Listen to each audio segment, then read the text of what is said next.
નમસ્કાર. વિશેષ ન્યૂઝની વિશેષ રજૂઆત દિનેશ સિંધવનો સીધો સવાલમાં મારો સીધો સવાલ એ છે કે શું આગામી દિવસોમાં ગુજરાતના મુખ્યમંત્રી બદલાશે? ગુજરાતના મુખ્યમંત્રી બદલાય તો હર્ષ સંઘવી નવા મુખ્યમંત્રી હશે અને જયેશ રાદડિયા અને હાર્દિક પટેલનું શું થશે?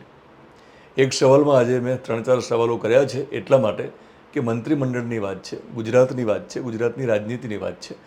આજે ગુજરાત સરકાર એટલે આમ તો ગુજરાત સરકાર બોલવું જોઈએ, આપણે મીડિયાવાળા અમે ભૂપેન્દ્ર પટેલની સરકાર બોલીએ છીએ, દાદાની સરકાર બોલીએ છીએ, પણ ખરા અર્થમાં ગુજરાતની પ્રજાની સરકાર હોય છે. એટલે ગુજરાત સરકારની જો વાત કરીએ તો મંત્રીમંડળ માટે મંત્રીઓએ શપથ લીધા છે.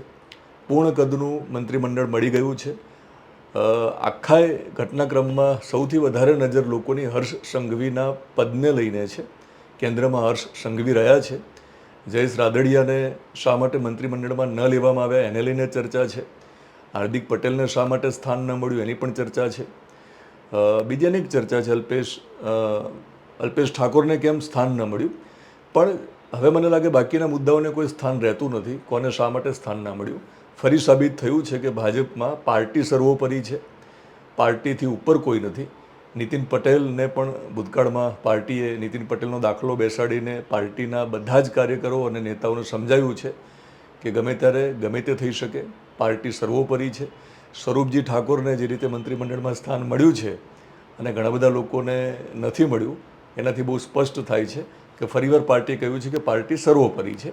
હવે સર્વોપરી સ્થાનની આપણે વાતચીત કરી રહ્યા છીએ. મારો જે સવાલ હતો સીધો કે શું હર્ષ સંઘવી ગુજરાતના નવા મુખ્યમંત્રી બનવાના છે, એ પણ ટૂંક સમયમાં? તમને લાગતું હશે કે દિનેશભાઈ કેવી રીતે શક્ય છે? આ સવાલ કર્યો છે, જવાબ મેળવવાનો તો હું પ્રયત્ન કરવાનો છું. તમે પણ કોમેન્ટ બોક્સમાં જણાવી શકો.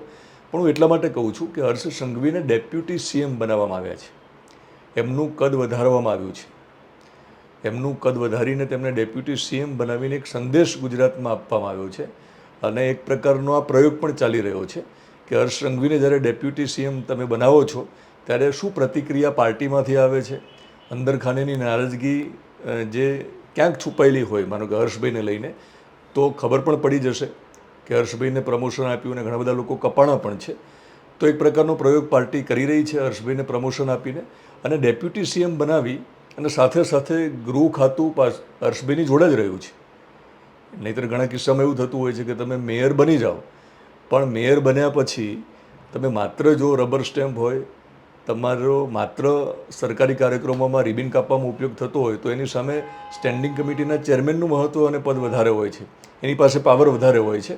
તો ડેપ્યુટી સીએમ બન્યા જ્યારે શપથ લીધે ત્યારે સવાલ મારા મનમાં પણ થયો હતો અને આથી જ મેં દિવ્ય ભાસ્કરના વરિષ્ઠ પત્રકાર ચિંતન આચાર્ય સાથે જ્યારે વાતચીત કરી આ મુદ્દે ત્યારે મને લાગ્યું હતું કે ગૃહમંત્રી એટલે ગૃહમંત્રીનું પદ છોડીને નાયબ મુખ્યમંત્રી બનવાનો કોઈ ફાયદો છે નહીં.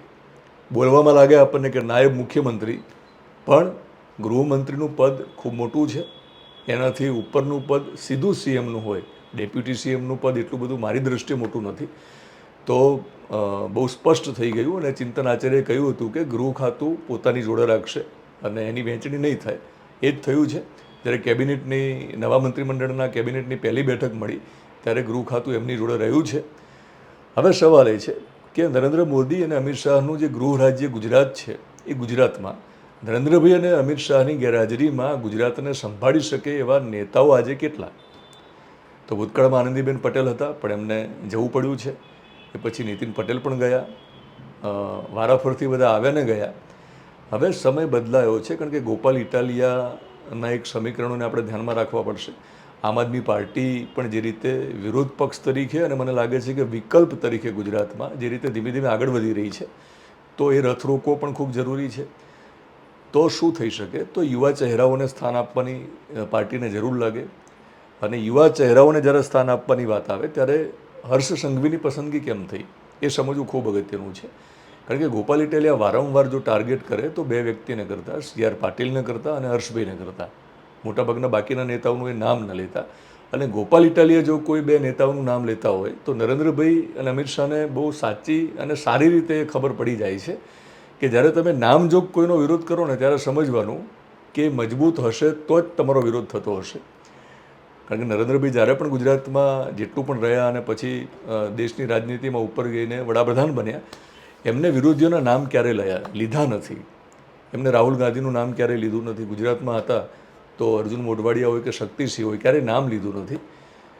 રાહુલ ગાંધીનું નામ લીધું નથી. એ શહેજાદા કહેતા, બીજા યુવરાજ કહેતા ક્યારેક જરૂર લાગે તો ગોપાલ ઇટાલિયા જ્યારે નામ જોગ વાત કરે, એટલે કે હર્ષ સંઘવીને વારંવાર નામ સાથે ટાર્ગેટ કરે, CR પાટીલને કરે, તો બહુ સ્પષ્ટ મેસેજ એ જાય છે કે ગોપાલ ઇટાલિયાની સામે જ્યારે ભવિષ્યમાં 2027માં ચૂંટણી લડવાની હશે ને, ગોપાલ ઇટાલિયાની વાત હું એટલા માટે કરું છું કે જે રીતે વિસાવદર પેટા ચૂંટણી જીત્યા પછી ગુજરાતમાં જે માહોલ બદલાયો છે, એક વિપક્ષ તરીકે આમ આદમી પાર્ટી બહુ ઝડપથી આગળ વધી રહી છે, જે ભાજપને વાર લાગી હતી. ભાજપને વર્ષો પછી સત્તા મળીને વિપક્ષમાં એમને ખૂબ મહેનત કરવી પડી હતી. એટલી મહેનત ગોપાલ ઇટાલિયાના કિસ્સામાં મને લાગે હવે થઈ નથી રહી, અને ઝડપથી એમની 5માંથી 25 બેઠકો તો ઇઝીલી થઈ જશે 2027માં, એવું લાગી રહ્યું છે. તો હર્ષભાઈ યુવા છે, ટક્કર આપી શકે એવા કદાચ પાર્ટીને લાગ્યા હશે, અને હાલ ડેપ્યુટી CM બનાવ્યા છે ત્યારે એનો સીધો સંદેશ એ જાય છે, સીધો સંદેશ કે ભૂપેન્દ્રભાઈ પટેલ જે મૃદુ અને મક્કમ માનવામાં આવે છે, વ્યક્તિગત એમની સામે કોઈ આરોપ છે નહીં, કૌભાંડના કોઈ આરોપ નથી, સ્વચ્છ છબી પણ એમની છે, પણ એમની છબી ખરડાઈ રહી છે થોડા દિવસોમાં. થોડા દિવસોથી એમની છબીને લઈને, એક જ મુદ્દાને લઈને કે મૃદુ અને મક્કમ છે, સારા વ્યક્તિ છે, પણ એમની પકડ ક્યાંક ઓછી છે, કામ થતું નથી, અધિકારીઓ ગાંઠતા નથી. એટલે હવે લોકોને એવું લાગી રહ્યું હતું કે કોઈક એવો વ્યક્તિ જોઈએ સત્તામાં કે જે થોડો કડક હોય, કડક હાથે કામગીરી કરી શકે. એની એક ખોજ અને શોધ તો ભાજપને હંમેશા રહેવાની, કારણ કે હવેનો સમય આખો બદલાયો છે કે મહત્ત્વની ગાદી અથવા તો પદ ઉપર એવા લોકો જોશે કે જે થોડા કડક હોવા જોઈએ. આનંદીબેન પટેલ એમાં બંધ બેસતા હતા, નીતિન પટેલ પણ ચાલે. તો ગોપાલ ઇટાલિયાની સામે અને બાકીના સમીકરણો અને બાકીની પરિસ્થિતિ સામે તમારે જ્યારે લડવાનું હોય તો હર્ષ સંઘવી એ રીતે મને લાગે છે ગૃહમંત્રીમાં જે રીતે કામગીરી કરી એ પ્રમાણે ડેપ્યુટી CM અત્યારે ભલે બનાવ્યો હોય, પણ થોડું વધારે પડતું હર્ષભાઈને લાગશે, પણ હું માનું છું કે એ સુપર CM છે. કારણ કે હવે ભૂપેન્દ્રભાઈ પટેલની સાથે કામ કરી શકશે. અત્યાર સુધી ભૂપેન્દ્ર પટેલને તેઓ રજૂઆત કરી શકતા હતા, એમના ધ્યાને મૂકી શકતા હતા, હવે તેઓ સહી કરી શકશે. એ સ્થિતિમાં તો આવ્યા જ છે. ડેપ્યુટી CM તરીકે તેઓ સહી પણ કરશે, અને ભૂપેન્દ્ર પટેલની સાથે ખભો મિલાવીને જ્યારે કામ કરશે એટલે કામની વહેંચણી થવાની છે. એટલે મુખ્યમંત્રી તરીકેની જે જવાબદારી છે એ જવાબદારી પણ હર્ષભાઈ ક્યાંક પડદા પાછળ સંભાળવાની શરૂઆત કરશે. અને હું એટલા માટે કહું છું કે નવા CM જ્યારે પણ બદલાય ત્યારે હર્ષ સંઘવી CM બની શકે એનું મારી પાસે એક લોજિક પણ છે, કારણ પણ છે. ભૂપેન્દ્રભાઈ પટેલના દીકરાની તબિયત નાદુરસ્ત છે, આખા ગુજરાતને ખબર છે. બધાએ પ્રાર્થના કરી રહ્યા છે, અને આપણે પણ બધા પ્રાર્થના કરીએ ભગવાનને કે તેઓ નિરામય સ્વાસ્થ્ય ભોગવે, તેઓ સ્વસ્થ રહે. પણ ભૂપેન્દ્ર પટેલ આવ્યા ત્યારથી મને એવું લાગે છે કે એમનું એક ધ્યાન છે ને એમના દીકરા પ્રત્યે છે, કારણ કે બાપ છે, બાપને ચિંતા હોય. એમને લાગતું હશે કે આજે જ્યારે એમને દીકરા સાથે રહેવાની જરૂર છે ત્યારે મુખ્યમંત્રીની જવાબદારીને કારણે પિતા તરીકેની જવાબદારીમાં ઓછો સમય આપી શકતા હશે. બિલકુલ સમય આપતા નથી એવું નથી, ખૂબ કાળજી લે છે, અને એવો આધ્યાત્મિક પણ છે, દાદા ભગવાનમાં માને છે. એટલે જીવનમાં આવતા બધા જ પ્રસંગો બહુ હસતા મોઢે સહન કરી શકે એવી ક્ષમતા એમનામાં છે, એમનામાં શક્તિ પણ છે. પણ એક બાપ મને લાગે છે કે એવું ઈચ્છે કે વધારે સમય આપે દીકરાને, દીકરાની જોડે બેસે, એની સાથે વધારે રહે.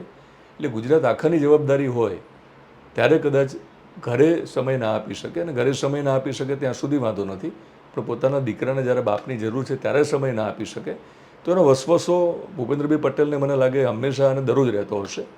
તો ભૂપેન્દ્રભાઈ પટેલની પણ એવી ઈચ્છા હશે કે હવે હું મુક્ત થવા માગું છું જવાબદારીમાંથી. ભૂપેન્દ્રભાઈ પટેલનો કોઈ વાંક છે નહીં, એમની સામે કોઈ આક્ષેપ નથી, એવી કોઈ ઘટનાઓ પણ ગુજરાતમાં તાજેતરમાં બની નથી કે એના કારણે એમને રાજીનામું આપી દેવું પડે. કોઈ આંદોલન એવા થયા નથી કે રાજીનામું લઈ લેવું પડે. તો એમને સ્વમાનભેર વિદાય આપવી હોય તો એક રસ્તો આ છે કે ડેપ્યુટી CM તરીકે હર્ષભાઈને અત્યારે મૂકવામાં આવે. હર્ષભાઈ ધીમે ધીમે મુખ્યમંત્રી તરીકેની જવાબદારી પણ નજીકથી જુએ, ડેપ્યુટી CMનો અનુભવ લઈ લે, અને ખૂબ ઝડપથી જ્યારે ભૂપેન્દ્રભાઈ પટેલને વિદાય આપવાની વાત આવે તો એક સન્માન સાથે વિદાય આપી શકાય, અને મુખ્યમંત્રી તરીકે હર્ષભાઈને બેસાડી શકાય. હર્ષભાઈને મુખ્યમંત્રી તરીકે બેસાડો ત્યારે વિરોધ થવાનો નથી. ભાજપે બહુ સ્પષ્ટ કહી દીધું છે કે અહીંયા વિરોધ કોઈનો ચાલવાનો નથી. ભૂતકાળમાં પણ જોયું છે. હર્ષભાઈના કિસ્સામાં વિરોધ એટલા માટે નહીં થાય કે ડેપ્યુટી સીએમનો અનુભવ હશે, ગૃહમંત્રી છે, એટલે એક લોજિક પણ એ છે કે ગુજરાતને સંભાળવું હોય તો આટલો અનુભવ ધરાવતા આ નેતાને આપણે સીએમની જવાબદારી સોંપી શકીએ, સિવાય કે કોઈ પરિબળો અચાનક બદલાય નહીં તો ગુજરાતના. હવે એટલા માટે કહું છું કે પાટીદાર સીએમ અત્યાર સુધી મળ્યા છે. આ નવા મંત્રીમંડળમાં તમે જુઓ કે 7 પાટીદારો છે અને 8 ઓબીસી અને બાકી એસસી અને એસટી છે. એટલે ઓબીસી 8 છે અને સામે 7 પાટીદાર, એટલે હંમેશા મંત્રીમંડળનું કદ જે છે એમાં પાટીદારોનો પ્રભાવ વધારે રહ્યો છે. એટલે સીએમનું પદ જો પાટીદારને ન મળે તો પાટીદારોને ન ગમે, પણ બળવો થઈ શકે એ પ્રકારની કોઈ પરિસ્થિતિ છે નહીં. અને હાલ એવા કોઈ સંકેત પણ નહીં આપવામાં આવે કે ભાઈ પાટીદારને આપણે નેક્સ્ટ સીએમ નહીં બનાવીએ. ચૂંટણી નજીક આવશે ત્યારે આ બધા સંજોગો અને પરિસ્થિતિ નિર્માણ થાય ત્યારની વાત છે. તો પાટીદારને જો સીએમ બનાવો તો ઓબીસીનો આખો એક વર્ગ નારાજ થાય, ક્ષત્રિય લોબી આખી નારાજ થાય, અને પાટીદારને તમે નથી બનાવતા તો ઓબીસીને જો બનાવો તો પાટીદારોને એ ક્યારેય માન્ય ના હોય. કારણ કે પાટીદારો અને ઠાકોર અને કોળીના પણ મત વધારે છે, પણ હવે એમને ઓબીસીમાં ગણી લઈએ છીએ. એટલે ઓબીસી નો જ્યારે મોકો જ ન, અથવા તો મને ઓબીસીને દેવાની વાત આવે, આ એક ફેક્ટરને ધ્યાનમાં રાખીને આવે તો પાટીદારોની નારાજગી પણ સહન કરવી પડે. જગદીશ વિશ્વકર્માને પ્રદેશ પ્રમુખ બનાવીને ઓબીસીને અત્યારે રાજી રાખવાના પ્રયત્ન કર્યા છે. એટલે માની શકાય કે નેક્સ્ટ સીએમ પાટીદાર હોઈ શકે. પણ આ બંને મુદ્દાને ધ્યાનમાં રાખીને જ્યારે અસંતોષની લાગણી પેદા થાય અને પાટીદાર અને ઓબીસી વચ્ચે નારાજગીની પરિસ્થિતિ આવે પસંદગી કરતી વખતે, તો જે રીતે વિજય રૂપાણીની પસંદગી કરવામાં આવી હતી કે જેને લઈને કોઈને વાંધો ના હોય, 2 વ્યક્તિ ઝઘડતા હોય ત્યારે બંનેને કશું ના મળે, પણ બંનેમાંથી એકને મળે તો એકને વાંધો છે, પણ જો ત્રીજાને આપી દો તો એમને વાંધો નથી. આ એવી વાત છે. તો હર્ષ સંઘવીને જ્યારે મુખ્યમંત્રી તરીકે બેસાડવામાં આવે તો કદાચ પાટીદારો અને ઓબીસી બંને ચૂપ થઈ જાય, બંને લડવાનું બંધ કરી દે અને બંનેને સાચવી લેવાય.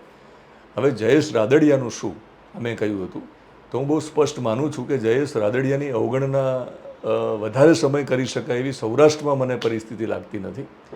ભાજપને જોઈને, સિમ્બોલને જોઈને, નરેન્દ્રભાઈ મોદીને જોઈને જો ભાજપને મત મળે છે, એ મતો ઓછા ન થાય, ખાસ તો લોકસભામાં થવાના નથી, નરેન્દ્રભાઈને પણ ખબર છે, પણ વિધાનસભાના સ્થાનિક સ્વરાજની ચૂંટણીમાં સૌરાષ્ટ્રમાં ગોપાલ ઇટાલિયાના ફેક્ટરના કારણે પરિસ્થિતિ બદલાઈ શકે.